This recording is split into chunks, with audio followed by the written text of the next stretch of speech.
सभी की जो नज़र होगी वो होगी आरबीआई की पॉलिसी पर। हमारे लिए बड़ा ट्रिगर खास तौर से जो रेट सेंसिटिव जो कंपनीज हैं, जैसे कि रियल एस्टेट हो गया, ऑटो हो गया, इनके लिए ज़्यादा मैटर करती हैं, बैंकिंग हो गई इनके लिए। लेकिन आरबीआई की पॉलिसी से उम्मीदें क्या हैं, ज़रा ये समझ लेते हैं। हमारे सहयोगी अंकुर मिश्रा आरबीआई के हेडक्वार्टर पहुंच भी गए हैं।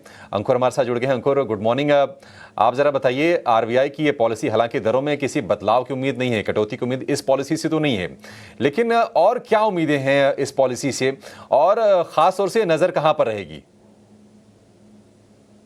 जी हाँ, कुछ ही देर बाद reserve bank of India governor Shaktikanta Das monetary policy को डिटेल करेंगे और सबसे जरूरी बात इस बार ये होगी कि ये पहली बैठक होगी जब मॉनेटरी पॉलिसी कमेटी का पुनर्गठन हुआ है। नए मेंबर्स जैसे कि राम सिंह, नागेश कुमार, सौगता भट्टाचार्य, जिनको इंडक्ट किया गया। और इंटरेस्टिंग इसलिए है क्योंकि पिछले कुछ मेंबर्स थे वो काफी क्रिटिकल थे reserve bank of India governor और जो एमपीसी है उनके स्टांस को लेकर, क्योंकि विड्रॉल ऑफ एकोमोडेशन कंटिन्यू किया है और एक्सपेक्टेशन ये की जा रही है कि अब इकोनॉमिस्ट मानते हैं कि इस बार भले ही रेट कट ना हो लेकिन स्टांस में परिवर्तन हो सकता है। तो देखने वाली बात होगी कि बाकी जो नए इंडक्टेड मेंबर्स हैं उनका स्टांस पर क्या व्यू है, रेट कट पर क्या व्यू है, और साथ ही जो इन्फ्लेशन और ग्रोथ की फोरकास्ट है वो reserve bank of India governor किस तरीके से बताते हैं। पिछली बार 7.2% का जीडीपी टारगेट को बरकरार रखा था और साथ ही जो इन्फ्लेशन है वहां पर 4.5% का लक्ष्य दिया था।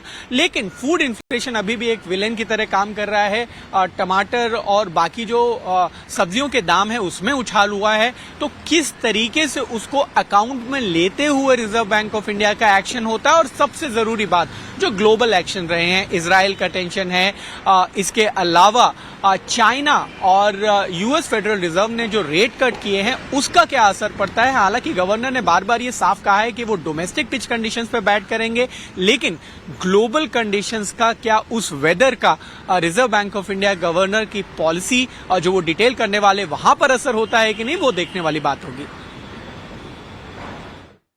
ठीक है अंकुर, ये सारी चीज़ें आपने हमको बता दी हैं, लेकिन ये बात हम समझते हैं कि आरबीआई गवर्नर के लिए इन्फ्लेशन पहले है, ग्रोथ भी है, ऐसा नहीं है कि ग्रोथ नहीं है, तो संबंध में बनाने की कोशिश होगी।